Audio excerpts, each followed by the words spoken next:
Salamat sa pagpunta nyo dito ha. Talagang inaano nyo yung imbitasyon ko. Ganito kasi yun. Meron akong i-discuss sa inyo dahil alam ko naman open-minded kayo. Ikaw open-minded ka ba? Ano open-minded? Open-minded ka ba sa negosyo, sa mga ano? Oo, ano ba yan? Mami, i-discuss ko. Medyo kailangan ipaliwanag ko na maayos. Ikaw ba open-minded ka? Hindi. Hindi ka open-minded? Green-minded? Mahirap yun. Mahirap yun. Kasi negosyo to, pagkakitaan to. Yayaman tayo. Ganun lang yun. Ito yung tipong 10 piso mo, gagawin nating 150. Ganun. Game ka ba doon? 10 piso mo magiging 150. 150? Oo. Posible. 10 piso magiging 150? Oo nga. 10 piso magiging 150. I-discuss ko sa inyo. Di ba? Nakasali na ba kayo ng, siyempre, alam nyo naman, ayaw nyo sumali na networking. Di ba?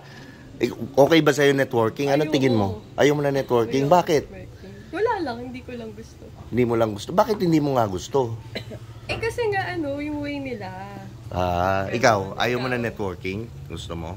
Not for me. Not for you? Bakit? Wala, hindi ko lang siya ma-feel na para sa akin talaga. Paano kung sasabihin ko sa inyong, etong networking na to, ito yung magbabago ng buhay nyo? Ha? Gagawin 150. 10 piso mo nga, gagawin nating 150. Hindi ako naniniwala. Hindi din ako naniniwala. Hindi ka naniniwala, 10 piso mo. Ang investment dito, okay, bago ko sabihin, no? Ito kasing kumpanyan to, nagsimula to 4 years ago. Di ba? Itong kumpanyan to. Madaming mga nagtayo dito na talagang nakakaganda, maganda yung produkto. Di ba? Maganda yung produkto niya. Tsaka talagang madaming nagiging confident na tao dito sa na to, sa networking. Kasi cellphone ka naman ng cellphone, hindi ka naman interesado ata sa negosyo. Ayaw mo atang pera eh. Ayaw mo ba? Gusto mo ikaw? Gusto mo bang pera? Ayaw. Yan ang sinasabi ko sa inyo eh. Okay. Yan ang sinasabi ko. Ito yan. Okay. Ang produkto natin, pampatubo ng buhok.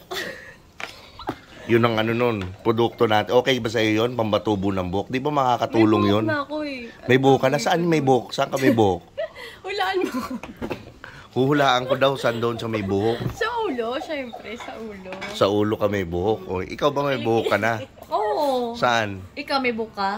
Wala. Sa ulo wala. Pero yung may buhok, oo. Oo, pero nagpa-laser na ako eh. Ay, nagpa-laser? Ay, grabe naman sila. Di pa. Wax pa lang. Wax. Patay tayo dyan. Ikaw floor wax nilalagay. Yung puti. Pampakintab yun eh. Hinagamit yun eh. Para sa'yo ata yun. Oo, di ba? Anong gagawin namin doon? Simple lang. Maghahanap lang kayo ng mga walang buhok. Tapos, bebentahan nyo para magkabuhok sila. Di alam na namin kanino ibebenta. Sino? Sa'yo! Grabe naman kayo. Sa'yo. Grabe naman sa akin yung pa ibebenta. Eto, sabihin ko sa'yo Oo. Sabi mo sa akin yung 10 magiging 150. Oo. Ngayon, dodoblein natin. Yung 150 mo, gagawin ko yung 500. Ba pwede malaki yun Hindi ko syante to. Hindi ko syante yan. Hindi ko lang alam.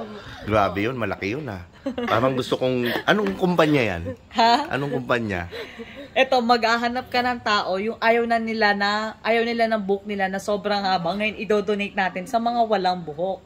Ba, yun. I-donate mo na dito yung buhok ko. Yan. I-donate mo na dyan. Kasi wala daw siyang buhok.